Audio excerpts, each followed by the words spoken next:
So let's start with the first issue of the day. So as we have decided in last few weeks, now we are taking more issues and we are focusing more on issues and less on op-eds. So basically in last 3-4 months, as you have seen, we did a lot of op-eds which were revolving around protectionism, retreat of globalization. So therefore we thought that let's discuss this issue of globalization and the retreat of globalization in a detailed manner, right? So if we talk of globalization, what do we mean by the term globalization? Globalization in theoretical terms means when the barriers, when there is free movement of labor, free movement of goods and free movement of capital across the borders. For example, suppose there are two countries, India and let's say America, and if from India, if somebody wants to do a job in America and he is given a free access, so that is the movement of labor. If there is free trade between India and USA, which means US does not impose any tariff duties on Indian goods, and it's a vice versa. And third is capital. So if India wants to invest in America, he can do that. So if it's free movement in these three areas, that is what we call as globalization in ideal scenario. And we are seeing a globalization last 40 years, but that globalization is not pure globalization because there are still certain restrictions on the movement of labor, on the movement of goods and also on the movement of capital. So we are seeing what we call as the impure version of globalization in last 40 years. So if we talk of the term globalization, if we talk of the history of globalization, globalization is not a new phenomenon.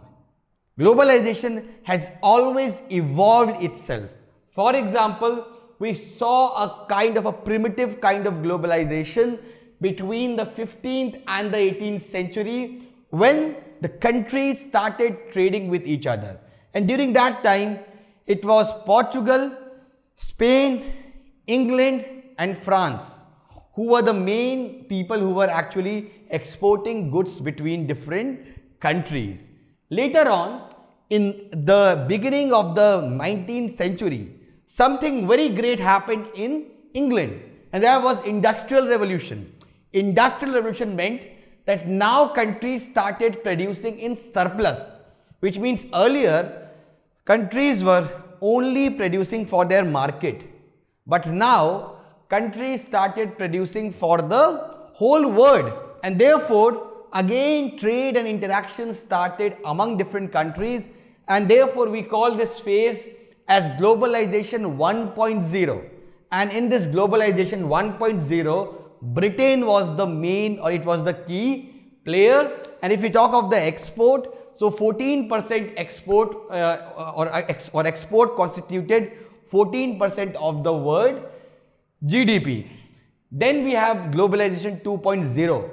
Globalization 2.0 was led by it started after the World War II, because globalization 1.0 ended in 1914. After 1914 there was World War, and between the world wars there was increasing protectionism, there was increasing inward looking system which developed among the countries of the Europe. And one reason why World War II happened was because the countries were not economically connected to each other. So therefore they never thought in this way that if we go for a war with each other, it will destroy our economy. So therefore after the World War II, IMF, World Bank and many institutions were created with the purpose that in order to avoid any future wars, countries should integrate with each other. Therefore globalization 2.0 started from 1945 and it ended in 1989, and the leading nations during that time were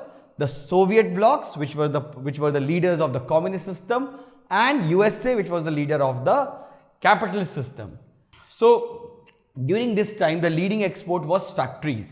Then you had the globalization 3.0, which started in 1989, and this was led by IT. Plus during that time, as we all know, that neoliberal paradigm started. This was the time of Washington Consensus. Now, those who have enrolled recently, if you'll watch the earlier lectures, you will be aware of these terms because I have been using these terms very frequently in my lectures. So, Washington Consensus, neoliberal paradigm, this was the time when it was believed that market and free market and liberalization is a savior, and therefore during this time a very close level of integration started between the countries. So before that globalization was very restricted, but after 89 globalization became a very world phenomena. Many countries of the world adopted globalization, including countries like India. Then in 2008, after 2008, there was global financial crisis, and since then globalization is in retreat because people thought that globalization will improve the standard of living of all the people in all the continents of the world. But this did not happen actually, and therefore after 2008 we call it as the Globalization 4.0, which is being led by Industrial Revolution or Industrial Revolution 4.0. What is Industrial Revolution 4.0? It is led by artificial intelligence, Internet of Things, etc., etc. So basically, if we talk of, or if we say that globalization, we see that India and China, the most populated countries in the world, they significantly benefited from globalization. How come? We have a data to prove that. In 1980s, India and China were not among the top 45 countries of the world. But after 89, currently India is the third largest economy in the world on PPP basis, and China is the second largest economy in the world, both in PPP and the nominal basis. So that is the rise of India and China because of globalization. That is the rise of India and China because of globalization. So if we talk of globalization as a whole, if we say that we are seeing a retreat of globalization, which means globalization is falling in last 5, 7, 10 years, we'll have to see a data to prove that. And the data could be seen from the fact that in last 10 years, what we are seeing is that there is slow globalization of trade. So if we talk of a data, in 2008 or in 1991, trade constituted 39% of the world GDP. It increased to 61% in 2008. But since 2008, we are seeing that number has been stagnant, right? Similarly, the personal remittances, so somebody who lives abroad and sends money back home, that is what we call as remittance. So remittances, the percentage of remittance has also been stagnant in last 10 years.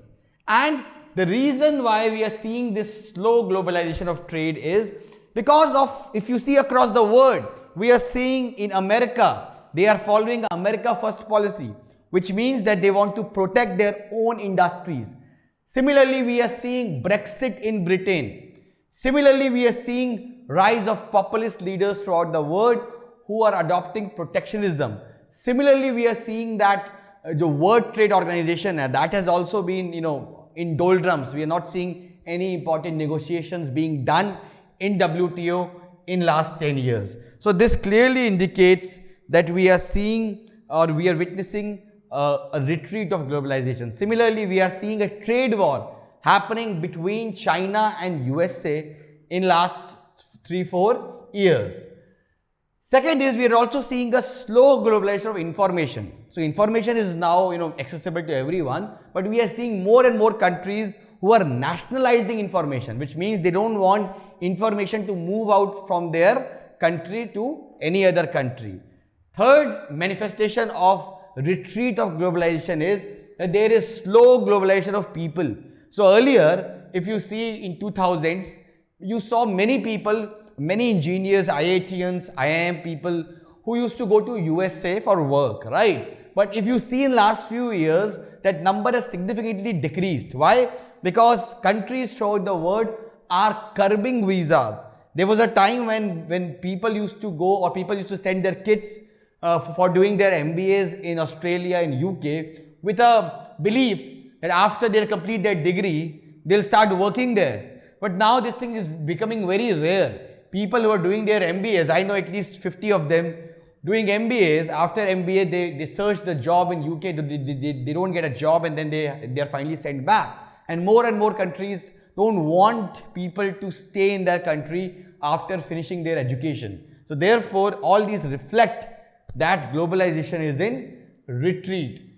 And last is slowing globalization or slowing globalization of energy. So earlier there was more trade on oil and gas among the countries. Now we are seeing that the number has been stagnant in last many years. So what exactly is the pros of globalization? Let us understand that. So how did India and China benefited from globalization? What did globalization do? Globalization meant that many jobs in USA or UK or Australia which could be outsourced. For example, suppose there is a X company. And this X company is situated in USA. Right? Now assume that this X company, it manufactures, for example, or it supplies internet connection. Now it has to also operate a call center, right? Every internet provider has a call center. When your Airtel is not working, who do you call? You call your call center that my Airtel is not working, or I want to shift my plan, etc., etc. Now this company has an option to either establish that call center in USA, where people or where the labor rate is very high. There is a minimum wage in USA. You cannot give them below that minimum wage, and that is very costly for that company. Second is to shift that call center operation to a country where people can speak English and where the wage rate is 1/20th of USA. And therefore, it's in the natural interest of that country to shift that operation to that country where the labor rates are very low. And that exactly happened thanks to globalization. Globalization shifted the back office job, the back end job in many companies to India and to China. Right? And that is why we saw the opening of these call centers. So therefore, globalization benefits many of the developing countries because the labor here is cheap. Secondly, globalization means what? Integration of economies. Now suppose Apple has an option of establishing a factory in USA, in Detroit, in San Francisco, but the labor it has to pay there is very expensive. The labor is very expensive there. So Apple can rather shift its operations to China, where the labor is very cheap, where the government is willing to willing to give them all kind of incentives. So it's natural for any company to shift its operation to to China, right? So this is basically why we believe that outsourcing benefits the developing country. This is the biggest pro of globalization, that globalization made it possible that many of the manufacturing and back office operations of many multinationals shifted to the developing countries. Now when they shift their operations and their manufacturing to a developing country, it's not just only building, it also means that jobs will be created in that country, and when jobs will be created in that country, then it will improve the standard of living of the people of that country, right? So first benefit of globalization, or second benefit of globalization, is that it is a vehicle of social justice. Similarly, globalization makes it possible for many brands to enter an economy. As I've given you the example many times, 90s se pehle we don't have an option of cars. We either had Fiat or that inefficient Hindustan Motor Ambassador, which used to give the average of 6. But after globalization, when more and more companies were allowed in the Indian market, it resulted into what? It resulted into perfect competition. You had Hyundai, you had Honda, you had Renault, you had Toyota. So many of the car companies came to India, and it resulted into better competition, which means the cars were available at a cheaper price to the Indian consumers, right? Plus, it led to the development of fuel efficient cars in India. So ultimately, because of globalization, it is the consumer, because consumer has the more choice, because there is more competition in the economy, and because there is more competition in the economy, it also incentivizes the domestic manufacturers to produce or to improve their quality. Third is it increases cultural awareness. Now this is also something which is very important. Before globalization, now people in North Korea, they believe that American culture is a devil. Why? Because they have no exposure to the Western culture. Many people in America used to hear, when I still remember when I was studying in abroad 18 years, 19 years ago, and I used to go there, and because at that time globalization was just beginning, and we don't have internet at that time, especially not in a very detailed manner like we have now. So people used to, or in my school, children used to ask me that you came from India, and we have heard in India tigers roam tigers roam freely in the road, right? Now this is, then I told them that I've lived almost all my life in India, and I have never seen a tiger in my life, not just in road, also in the national parks. I've been to Sariska, I've been to Jim Corbett, I've been to Ranthambore, I've been to Kana. I've never seen a tiger in India. So you are saying that tigers roam freely in the road. Actually, it's a biggest myth, because that was how they were shaped. India is a land of Maharaja, elephants and tiger and chicken tikka masala. So that was because they did not know about India. But now after globalization, they know about India, that India is developing, India is flourishing. We have everything, we have every brand in India, right? So their opening of mind happened because now we have globalization. Now through internet, now through Indian movies, now through other things, they actually know about India, that what kind of development is happening in India, right? And it's a vice versa thing. Earlier we thought that the foreign culture is very, it's very corrupt, there's no morals. But after seeing these English movies and these TV shows, now we know that, it's not that different. The basic values of both India and the Western civilizations are more or less common. So ultimately, globalization se kya hota hai? It broadens your mind. I consider myself to be liberal. Why? Because I have been to so many countries that it has opened up my mind. Now I know that, the other country's culture could be different, but it does not mean that it's inferior to your culture, right? Next is, it helps in sharing technology and values. So because of globalization, many of the best technologies which are developed throughout the world, it reaches the underdeveloped, or it reaches the developing countries of the world, and this means that जो एक gap रहता है, the gap between the developed and developing countries, that gap is now narrowing down. Earlier, video camera came to the West in 80s. In India, it came after 6, 7 years. But that is not happening now. Any gadget, any product which is launched in foreign country, in USA, in UK, in Germany, in France, after 2 or 3 months, it is also launched in India. Now let's talk of why is globalization on retreat. Now the biggest reason why it is on retreat is because it has increased inequality over the last 40 years. There is a data which says that in America, the worker's salary has increased in last 40 years. But with that, inflation has also increased in last 40 years. And therefore, an estimate done by Economist magazine says that the standard of living, or the purchasing power capacity of a labor in USA is similar in 1980 and in 2019, which means the father's generation was as much prosperous as we are. We have, there is so much technological development, there is so much scientific development in the last 40 years.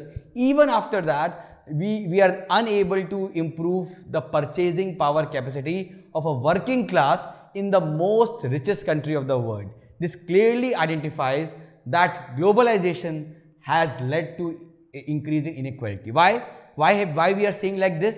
Because in the last 40 years, the salary or the income of the capitalist class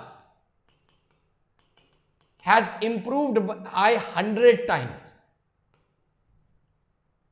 Has improved by 100 times. And even if you take care of inflation, at least it has improved by 70 to 80 times. This clearly means that globalization has benefited the capitalist class in the developed countries, and it has been against the working class in the developed countries. And why it has been against the working class? We have proven that fact in the earlier example, that because after globalization, it was very easy for a capitalist in USA to shift his production to developing countries. So the jobs which were earlier being created in USA, these jobs were now outsourced to countries like India, Vietnam, Philippines, China, etc. And this meant that the working class in USA lost their bargaining power. And because they lost their bargaining power, they were forced to work in a minimum salary. And that is why, because if we take care of inflation, their purchasing power or their standard of living has not improved in last 40 years. On the other hand, the standard of living of the capitalist class has increased tremendously in last 40 years. And this is the reason, there are elections in USA recently, and even after mismanaging COVID, even after mismanaging the economy, Trump gave a close fight to Biden. Why? Because people in America, and many people, especially the white working class, they are behind Trump, because Trump is giving them the hope that my earlier presidents are taking your jobs away from USA to India and China, and I will bring back those jobs back to America. I will ensure that outsourcing does not take place. And when you will get a job, your income will improve, your bargaining power will improve. That is why the white working class is solidly behind Trump, even though he is a xenophobic, he is a sexist, he is a racist, etc., etc.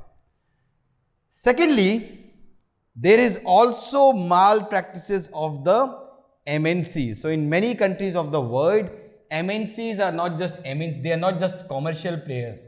Rather, they have become political players. So because of crony capitalism, their connection with the ruling establishment meant that now the ruling class in many developing countries, their policies are being dictated by these MNCs, and this is leading to a backlash in those countries. Because let's take an example of South Africa. In South Africa, there was an Indian group called Guptas. Guptas went to South Africa from a small place called Saharanpur in Uttar Pradesh in 1995, when South Africa became independent in a way that black majority rule came to South Africa. These Guptas, they did friendship with the South African president Jacob Zuma, and then Zuma was called as Guptas because he was so close to the Gupta family. Now Gupta family, who were not South African, who were from India, they became so powerful in South Africa that many of the cabinet appointments, for example, who will be the industry minister, who will be the finance minister, they were dictated not by President Zuma, rather they were dictated by the Guptas.